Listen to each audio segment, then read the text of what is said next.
Matatag Curriculum, English 4, Quarter 1, Lesson 4, Composing Appropriate Sentences for Clarity and Coherence. Lesson Objective: Distinguish between mass and count nouns, as well as identify and categorize nouns as singular or plural. Differentiate singular and plural subject, personal pronouns. Identify regular and irregular verbs. Observe correct subject-verb agreement. Use the pictures below to make compound words. For the first one, we have firefighter. Number 2, raincoat. 3, sunflower. 4, dragonfly.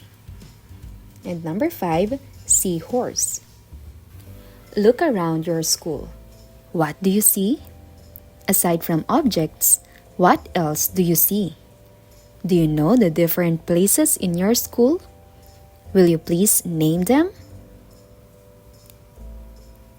What do we call the teachers, learners, and principals? How about the canteen, school clinic, and principal's office? In one word, what do we call them? They are all names. Do you know what we call these names? We call them nouns. Nouns are names of persons, places, things, animals, and events. Nouns can also be singular or plural. This time, we will study the number of nouns. We call them singular and plural nouns. We will also know the difference between singular nouns and plural nouns. Let us read these examples. Bag is the singular noun, while bags is the plural noun. Church is the singular noun, while churches is the plural noun. Child is the singular noun, while children is the plural noun. Read the story, then answer the questions. Rovi Ann's Birthday by Glovic R. Bustamante. Rovi Ann is very excited because it is her birthday. The Irregular family will celebrate it on the beach. Mother wakes up early to buy the things needed for cooking food that they will bring to the beach. She goes to the market early to buy fish, fruits, and vegetables. She also goes to the market to buy the things she needs for cooking. When she returns home, she cooks the food to be brought to the beach. Rovi Ann prepares the spoons, forks, and knives. She also prepares the glasses, plates, and saucers in one container. She also prepares fruits like bananas, watermelon, and mangoes in another container. Everything is ready and everybody is excited to go to the beach. They even bring their pet dog Blackie with them. Here are the comprehension questions. Who will go to the beach? Where will the Irregular family go? What are the things that they will bring to the beach? Aside from the things that they will bring, what else do they bring with them? And what occasion are they going to celebrate on the beach? Let us now answer. For the first one, who will go to the beach? Exactly, the Irregular family will go to the beach. Where will the Irregular family go? You're right, the Irregular family will go to the beach. What are the things that they will bring to the beach?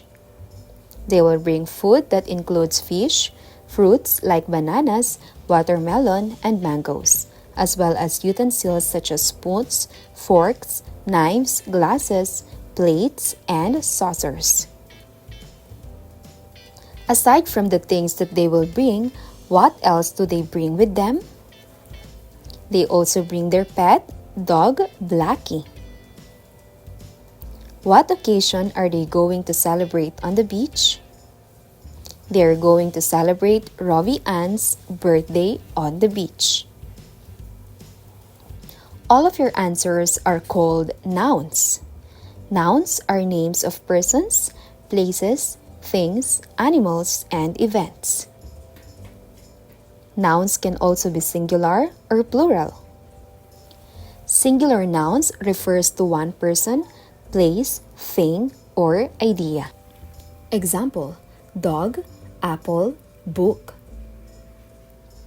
Plural nouns is more than one person, place, thing, or idea.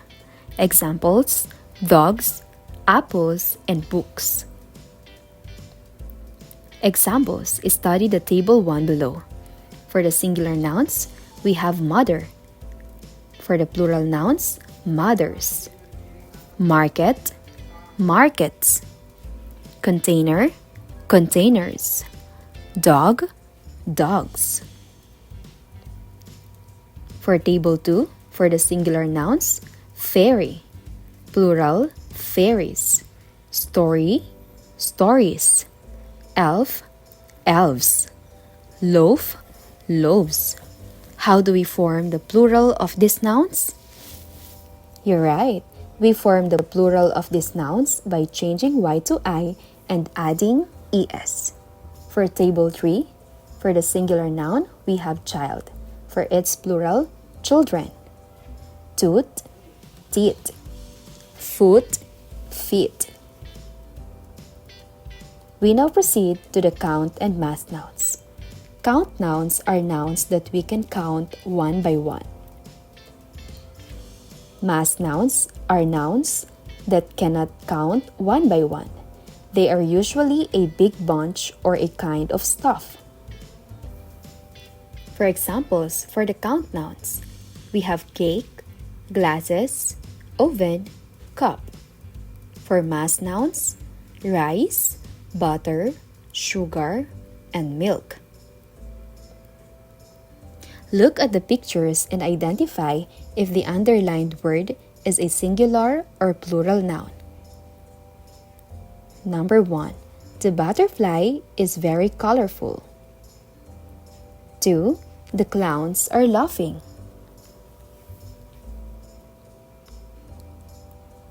3. My pencil is new. 4. The children are dancing. 5. My bag is heavy. Let us now answer. Butterfly is singular and clowns is plural.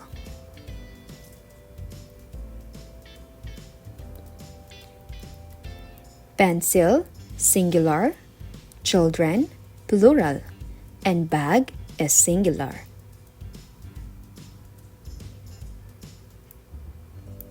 Look at the pictures and determine if the given noun is a count noun or a mass noun. Write your answers in the table that follows. For the first one, we have perfume. The second one is rice. Third is flour. Then we have sugar and salt.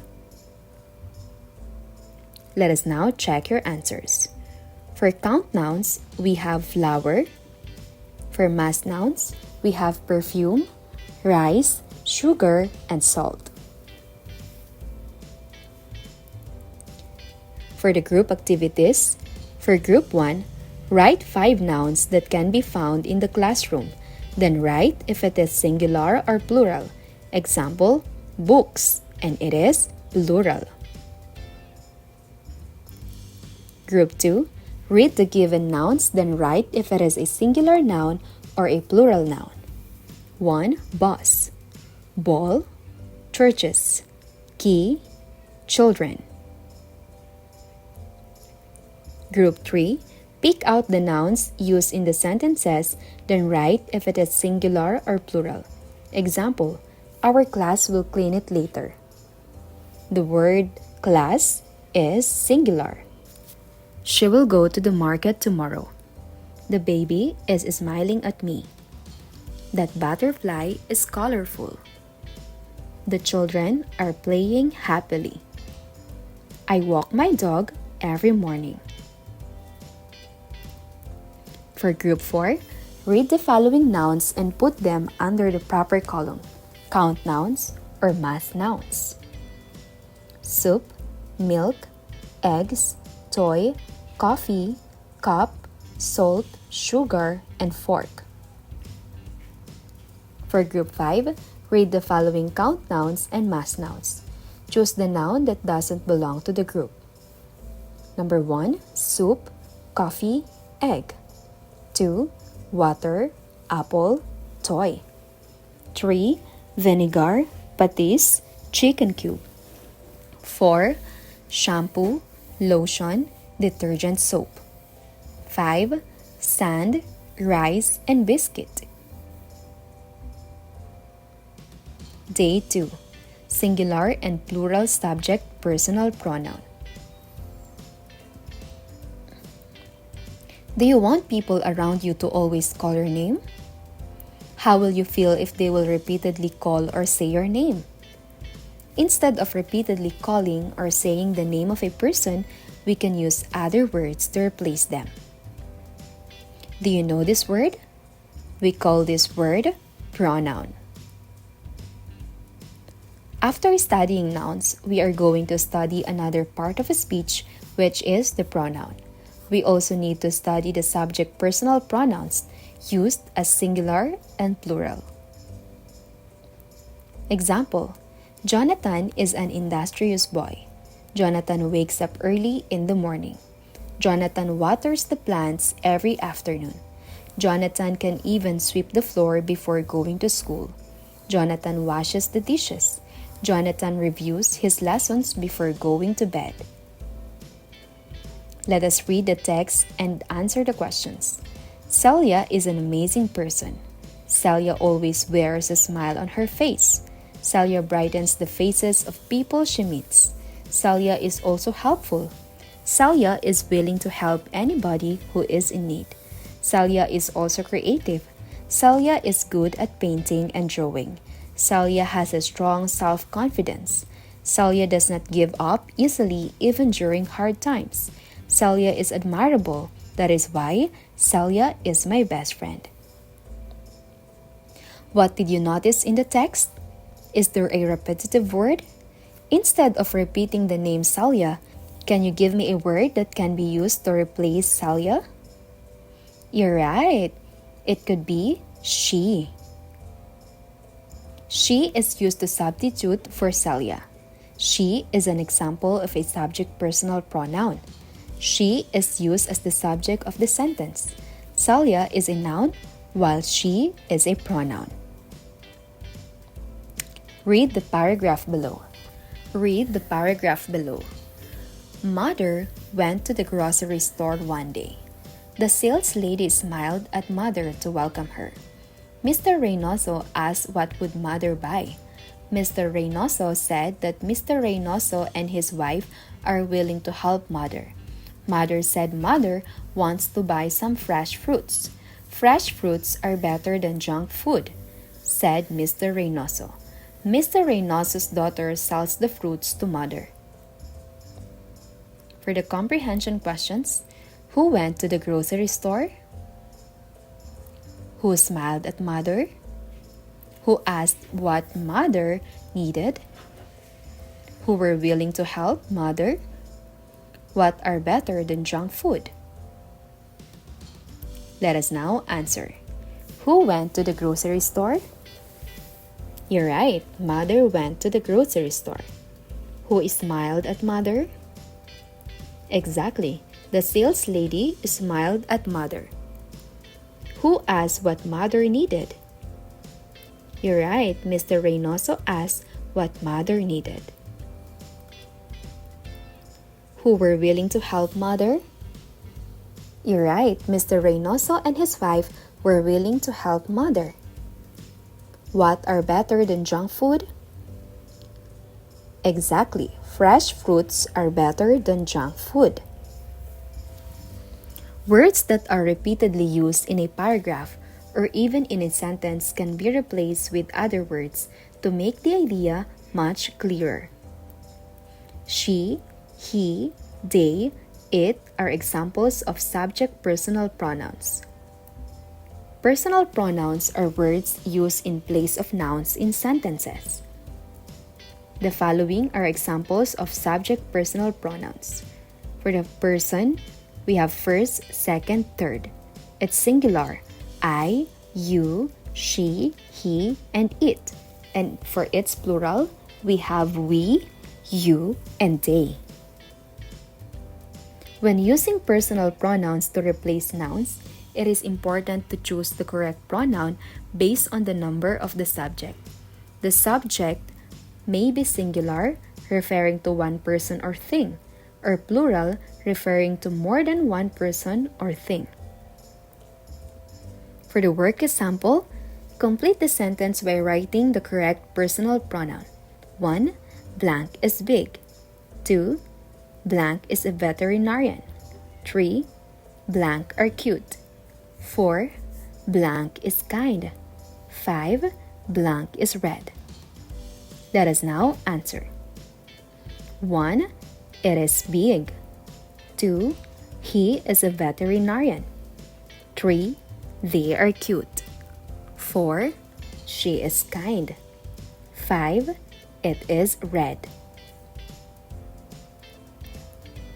Complete the missing words that can be replaced by personal pronouns. Anne is baking a cake. Blank is baking a cake. Father goes to the farm. Blank goes to the farm. Mother cooks breakfast. Blank cooks breakfast. Let us now answer. You're right, the correct answer is she is baking a cake. He goes to the farm. She cooks breakfast. For day 3, regular and irregular verbs. What do you do to help your parents when they are at home? What work do you do at home? What do you clean, sweep, wash, cook, and wipe? Clean, sweep, wash, cook, wipe. What do you call the underlined words? These words are action words. We call them verbs. Today, we are going to study regular and irregular verbs. Do you know the difference between regular verbs and irregular verbs? Read the paragraph, then answer the questions. In the farm. My vacation in the farm was an amazing one. The whole family stayed there for 1 month. We helped our father in harvesting fruits. We helped our mother in cooking our food. I learned many things about cooking. I enjoyed my vacation very much. Next year, the whole family will stay there again. I hope that my parents will allow me to swim in the river. This time, pick out all the verbs in the past form used in the given story. You're right, these are was, stayed, helped, learned, enjoyed. These are regular verbs. Regular verbs follow a pattern when changing from present to past. You just add ed to the end of the verb to make it past tense. Examples: play, played, jump, jumped, walk, walked. We just add ed. Irregular verbs do not follow the regular pattern. They change in different ways when they go from present. The past form can be different and doesn't just add ed. Examples: go, went, eat, ate, see, saw. There are also verbs that form their past but do not change their spelling and instead retain the same spelling as the present form. They are also called irregular verbs. Here are some examples: heat, heat, read, read, put, put, cut, cut. For a work example, and circle the correct form of the verb. Choose the answer from the parentheses. Number 1. The pupil arrives early to school. They prepared their things before going to a vacation. He loves to play basketball. The boy gave her a letter yesterday. I caught a fish in the school pond the other day. Let us now check. For number 1, the correct answer is arrive. Number 2, prepared. 3, loves. 4, gave. And 5, caught. For group activities, for letter A, put a check mark if the verb is a regular verb and X mark if not. Number 1, cry. 2, go. 3, sell. 4, clean. 5, wash. For letter B, write the past form of these verbs. 1, sell. 2, cook. 3, tell. 4, eat. And 5, go. Let us now answer. Number 1, check. 2, cross. 3, cross. 4, check. 5, check. For letter B, number 1, sold. 2, cooked. 3, told. 4, ate. 5, went. For day 4, subject-verb agreement.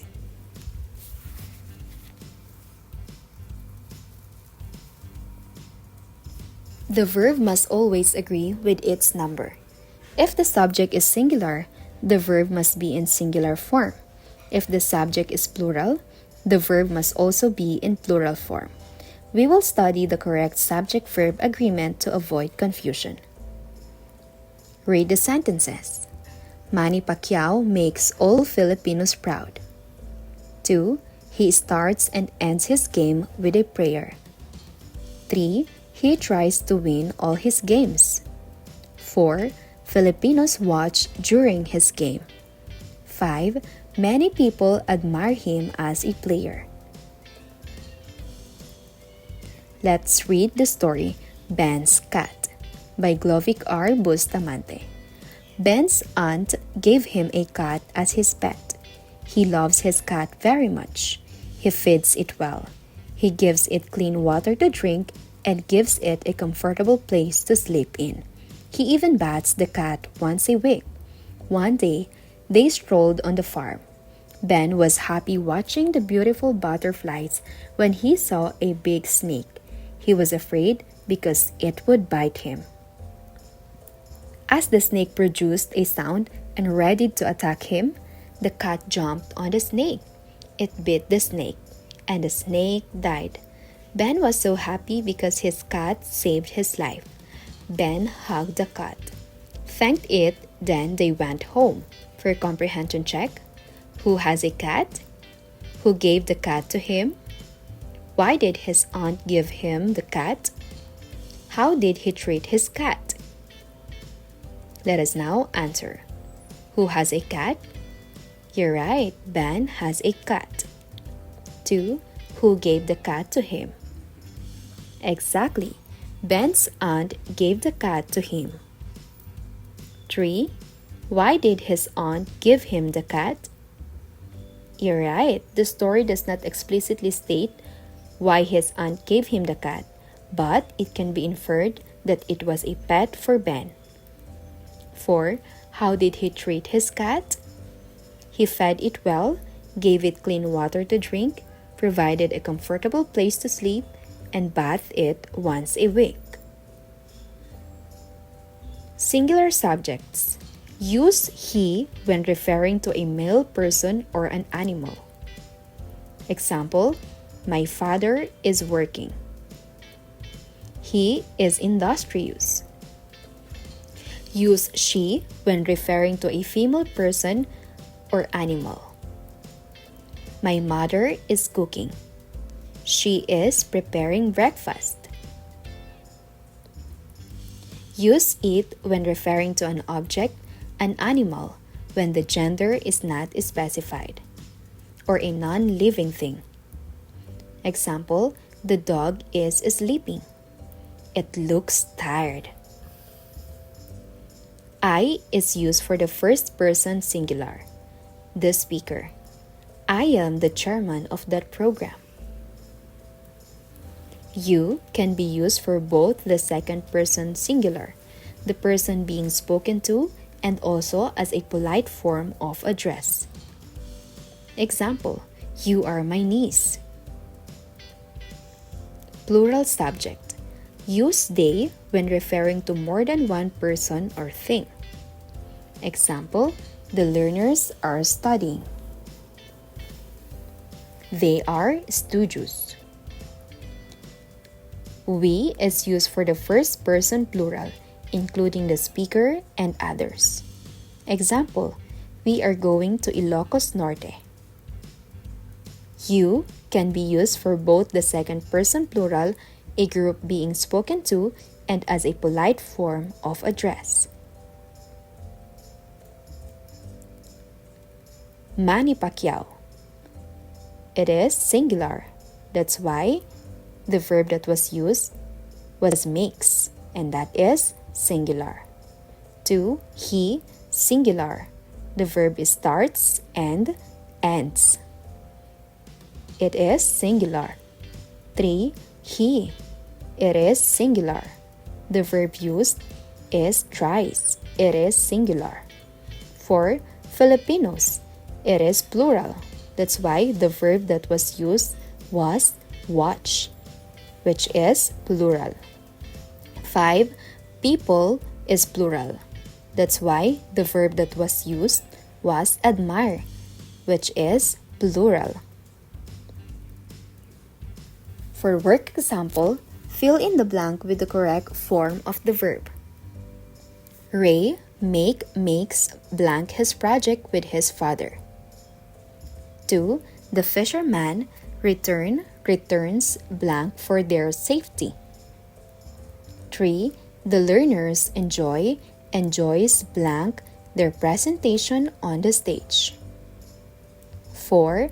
Franny and I take pictures of the hills. 5. The conductor calls the passengers. Let us now answer. For number 1, makes. 2. Return. 3. Enjoy. 4. Take. And 5. Calls. For letter B, write the correct form of verb to complete the sentences. 1. Anna water blank the plants every day. 2. Mother cook blank delicious breakfast for us this morning. 3. We brush blank our teeth every after meal. 5. Lisa walked blank to school. 5. Lino climbed blank the guava tree. Let us now answer. Number 1, watered. 2, cooked. 3, brush. 4, walks. And 5, climbs. For formative assessment, read the sentences carefully, then write the plural form of the underlined word. 1. The old tree is my favorite. 2. The dog barked loudly at the strangers. 3. She noticed one brown egg in the poultry. 4. The dog chased the cat. 5. The child found the lost wallet. Let us now answer. Number 1, trees. 2, dogs. 3, eggs. 4, cats. And 5, children. Letter B. Read each sentence carefully, then determine whether the underlined noun is a count noun or mass noun. 1. We will buy a chocolate cake. 2. Milk is good for our body. 3. My mother likes to put honey on the bread. 4. We enjoy a warm soup on rainy days. 5. Father asked for a cup of coffee. Let us now answer. 1. Count noun. 2. Mass noun. 3. Mass noun. 4. Mass noun. And 5. Mass noun. Letter C. Choose the correct personal pronouns to complete the sentences. 1. He, I, they is the captain of the basketball team. 2. She, we, you goes to the plaza. 3. He, she, it always helps his brother with his homework. 4. It, you, we was a fantastic performance on the stage. 5. I, she, you are invited to my children's party. Let us now answer. For number 1, the answer is he. 2. She. 3. He. 4. It. And number 5, you. D. Use the correct verb to complete the sentences.